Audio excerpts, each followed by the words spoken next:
Okay, you've seen the title. These are the two highest-end 2020 flagships from OnePlus and Samsung. I've used both for a fair bit of time now, and today we're going to declare a Android smartphone king. Also, alongside this video, I've launched another one comparing the normal OnePlus 8 with Apple's iPhone 11, because that phone was basically built to be an iPhone killer. So after you've seen this one, then do check that one out too. In case you were wondering, this is the package OnePlus sent out to me. It's the Media Kit, which has a few cool things inside. For starters, a beefy reviewer's guide. I'm talking a 60-page read over here, and two official cases. One is the sandstone bumper, which, I mean, it feels okay. Solid all-round protection with a textured finish on both the outside and inside, but it is just a sheet of plastic. The second, though, is the carbon bumper, which I think is slightly nicer. It's part TPU and part Kevlar. It still feels slim and light, but does have a nice matte finish on the outside, texture on the inside. And finally, this is the retail box of the phone. So if you hopped into a store right now, well, this is the box you'd get. And I would go as far as to say that the combination of what it looks like and what you get in here makes this one of my favorite boxes ever. The phone is on top, and below that, you get this elongated insert which has a couple of cool things inside. Some information cards, a sheet of OnePlus stickers, and the invitation letter, which has the SIM ejector tool attached onto it. This is just basically OnePlus saying, hi there, yeah, thanks for buying me. There's more though. I'm a big fan of this case they've added in there. It's not just some lazy generic TPU sheet. It's got the Never Settle slogan in big text. It's got a matte finish on the rails, texture on the inside, and a little designed by OnePlus text. There's a USB-C cable for charging and a 30-watt warp charger. This is fast. The eagle-eyed among you might have noticed that OnePlus has actually rebranded since their last phone. Everything is now in all caps with a slightly bolder logo. Anyways, holding these two phones together, you'll notice something. The OnePlus 8 Pro is a big phone, but Samsung is slightly bigger in every dimension. You'll almost miss it at a glance, but because it's bigger from all angles, it's taller, thicker, heavier, wider, and so when you add all those together, this feels like a middleweight versus heavyweight situation. Like, no one ever wants to drop their phone on their face when they're scrolling in bed at night, but I get the feeling that if you did do that with this phone, you'd be out for a few days. And as a result, almost by default, OnePlus is the more ergonomic, palm-friendly offering. But on top of that, its smaller dimensions are combined with a slightly curved back and a matte finish, if you go for the top-end model. This I'm a fan of. In the UK at least, the two colour options you get are glossy black and this greeny blue colour, bordering on being a little plain, but still, it's done well, and some colour is still better than no colour, like the Samsung, which comes in either black or this exciting grey colour. Oh yeah, and neither phone has a headphone jack, but OnePlus does have a dedicated slider for switching between ring, vibrate, and silent. The only real design negative for OnePlus is the enormous camera bump. It was pretty much my first observation when I took the phone out the box. But let's not forget, Samsung sticks out just as much, but it's wider too. If you're going to use a case, neither of these is a big deal, because they'll even out the back. But if you're going bare, the protrusions on either side are enough that you can't really use these phones sitting on a flat surface. Okay, anyways, the traditional OnePlus smartphone strategy has always been to cut a few corners, to make a phone that is nearly as good as the top-level flagship phones, but much cheaper. That's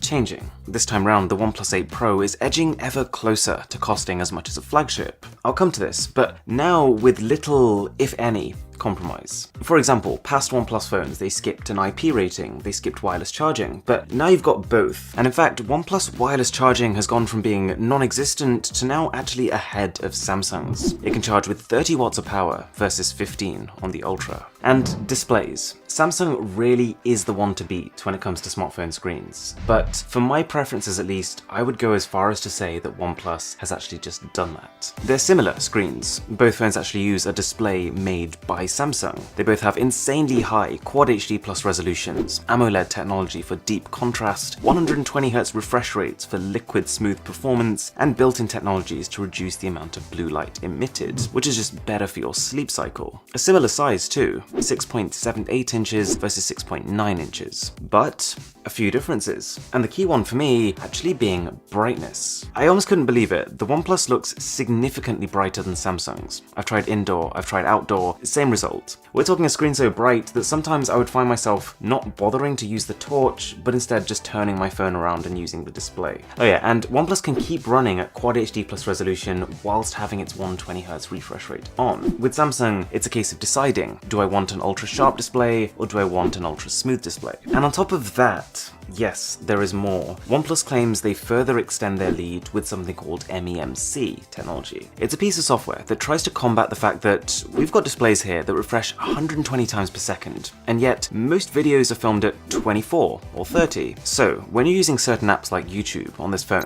it can actually insert extra frames to make the video appear smoother. But after a bit, I turn the feature off. It causes extra battery drain, and to be honest, while it does look beautiful on videos that are already filmed at say 60 frames per second, when it's trying to upscale videos that are filmed at like 24 or 30, the end result's frame rate is kind of all over the place. It kind of judders. Both phones have an almost identically sized hole punch. Do you want it on the side or do you want it in the middle? It is completely up to you. Me personally, I'm a corner hole kind of guy. You lose symmetry, but it means that when you watch videos, the hole punch kind of disappears. Generally, when you're watching something, your eyes are kind of focused on the center of your screen. So if you have a corner hole punch, it's kind of further into your peripheral vision. The last thing I did notice is the extra curve you get on the 8 Pro's display, which for the most part is just a subjective thing. But I will say that it's just enough of a curve that in some rare cases, when I was holding the phone with one hand, my other fingers would be triggering the edges. And this doesn't seem to happen on the Samsung. And one thing I've really got to hand to Samsung is the fact that in the last few years, they've brought their phones up from being some of the more bloated and sluggish offerings to actually some of the snappiest. OnePlus used to have a very clear speed and actually even battery advantage, but I think it's starting to fade.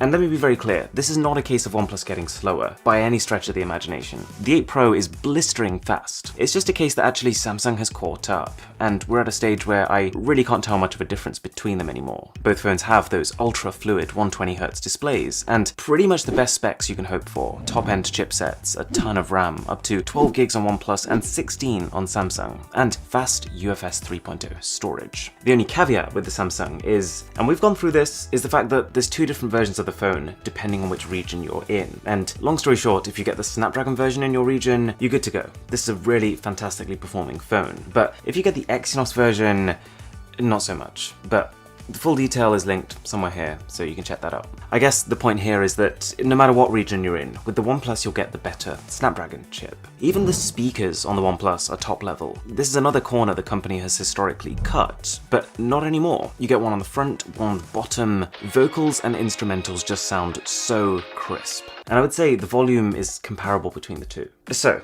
at this stage it's starting to seem a little bit like a home run for OnePlus. It seems as if it does pretty much everything the S20 Ultra does, but just at least as good or better, and it's far cheaper. So, does the S20 Ultra even have a place? Well, the one area where I can see OnePlus has saved some money versus Samsung is the camera system. And so while Samsung has a massive 108 megapixel main sensor, OnePlus has a smaller 48 megapixel one. It's a new sensor, it's an improvement from last gen, but not as good as Samsung's. Samsung has a high-resolution telephoto camera that can do 10 times hybrid zoom. OnePlus can do 3 times hybrid zoom. And they both have pretty comparable ultra-wide cameras. But this is where it gets weird. These are both quad camera systems. Samsung's fourth is a time-of-flight camera to detect depth, but OnePlus's fourth is something called a color filter camera, or in other words, a camera that can view the world in a slightly different way. And I'll give it this, it has been fun walking around and just seeing how different normal day-to-day objects look. But honestly, I have really tried to give this thing a chance, and I just don't get it. It doesn't make any sense to me.